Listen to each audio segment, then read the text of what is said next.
राधानगरी तालुक्यातील सर्वात मोठं गाव म्हणून प्रसिद्ध असणारं राशिवडे बुद्रुक हे गाव, जास्त लोकसंख्या, मोठी बाजारपेठ आणि राजकारणातील दर्दी लोकांचं गाव म्हणून हे गाव प्रसिद्ध आहे. या गावामध्ये रस्ते, गटर्स अशा अनेक भौतिक सुविधा विविध योजनांच्या माध्यमातून विकसित झाल्यात. पण खऱ्या अर्थाने महत्त्वाची गरज असणाऱ्या पिण्याच्या पाण्याच्या बाबतीत मात्र हे गाव अजूनही स्वयंपूर्ण नाही आहे. राशिवडे बुद्रुक ग्रामपंचायतमध्ये आतापर्यंतच्या काळात अनेक राजकीय सत्तांतरे झालीत, पण कुणालाही पाणी प्रश्न म्हणावा तसा सोडवता आलेला नाही आहे.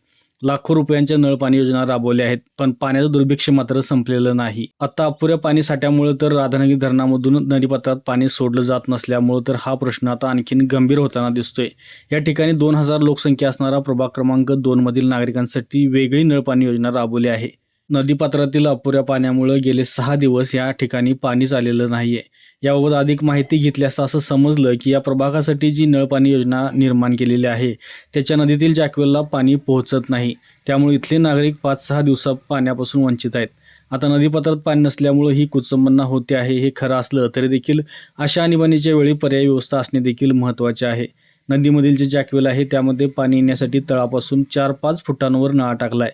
त्यामुळं नदी पूर्ण क्षमतेने वाहत असेल तरच ही योजना कार्यान्वित राहील, अन्यथा अशा वेळी बंदच राहील हे वास्तव आहे. आता इथून पुढच्या काळात पाण्याचं दुर्भिक्ष्य नेहमीच जाणवणार आहे. त्यामुळं ग्रामपंचायत प्रशासनाने या नळपाणी योजनांमध्ये योग्य सुधारणा करून पर्यायी व्यवस्था ठेवूनच कार्यवाही करणे गरजेचे आहे. कारण पाण्यावाचून होणारे नागरिकांचे हाल आणि त्यातून उमटणाऱ्या संतप्त प्रतिक्रिया या गावच्या लौकिकाला शोभणाऱ्या नाहीत. अशाच नवीन अपडेट्स आणि आपल्या भागातील बातम्यांसाठी या चॅनलला लाईक करा, शेअर करा आणि सबस्क्राईब करा.